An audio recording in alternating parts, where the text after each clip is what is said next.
લોકસભા સામાન્ય ચૂંટણી 2024 અન્વયે અમરેલી જિલ્લામાં વધુ મતદાન થાય તે હેતુથી ટીઆઈપી હેઠળ વિવિધ કાર્યક્રમો અને પ્રવૃત્તિઓ કાર્યરત છે। તેમાં અમરેલી જિલ્લામાં લોકોમાં મતદાન જાગૃતિના હેતુથી જિલ્લા તેમજ તાલુકા કક્ષાએ સ્થિત ફોરવર્ડ હાઈસ્કૂલના મેદાનથી રન ફોર વોટ રેલીનું આયોજન કરવામાં આવ્યું હતું। કાર્યક્રમના પ્રારંભે ઉપસ્થિત સૌએ અવશ્ય મતદાન કરવાના શપથ લીધા હતા। આ રેલી ઉદ્ઘાટન પ્રસંગે કલેક્ટર, જિલ્લા શિક્ષણ અધિકારી, સ્વીપ નોડલ અધિકારી સહિત કુલ 4000 કરતાં પણ વધુ લોકો રન ફોર વોટ કાર્યક્રમમાં જોડાઈ નાગરિકોને અચૂક મતદાનનો સંદેશો પૂરો પાડ્યો હતો।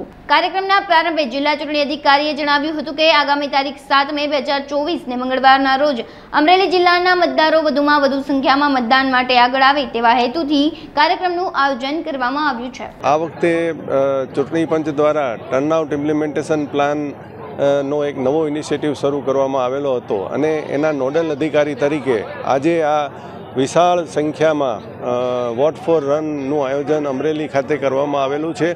એમાં જુદા જુદા વિભાગના કર્મચારીઓ, જુદા જુદા એસોસિએશનના હોદ્દેદારો, સભ્યો, દુકાનોના પ્રતિનિધિઓ આ બધાને આજરોજ આમંત્રિત કરવામાં આવેલા હતા અને અંદાજિત 4000 કરતાં પણ વધારે લોકોએ આ રન ફોર વોટમાં પાર્ટિસિપેટ થયેલા છે। અમરેલી જિલ્લામાં છેલ્લા 1 માસ કરતાં પણ વધારે સમયથી ચુનાવ પાઠશાળા, યુવા વોટર મહોત્સવ અને અલગ અલગ પ્રવૃત્તિઓ દ્વારા મતદાતા જાગૃતિ કાર્યક્રમો કરવામાં આવેલા છે અને આગામી 7 મે 2024ના રોજ વધુમાં વધુ મોટી સંખ્યામાં મતદારો મતદાન કરે એવી અમરેલી જિલ્લા વહીવટીતંત્ર વતી અપીલ કરું છું।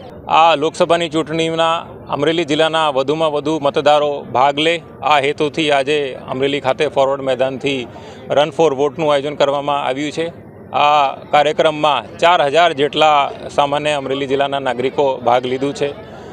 આ રન ફોર વોટથી અમરેલી જિલ્લાના સામાન્ય નાગરિકો પ્રેરણા લે અને આમાં જાગૃતિ આવે અને 7મી તારીખે સવારે 7ના સાંજના 6 વાગ્યા સુધી અચૂક મતદાન મથક ઉપર પહોંચી પોતાનું મત નાખે અને લોકશાહીના આ પર્વની ઉજવણી કરે આવી સૌને મારી શુભેચ્છા।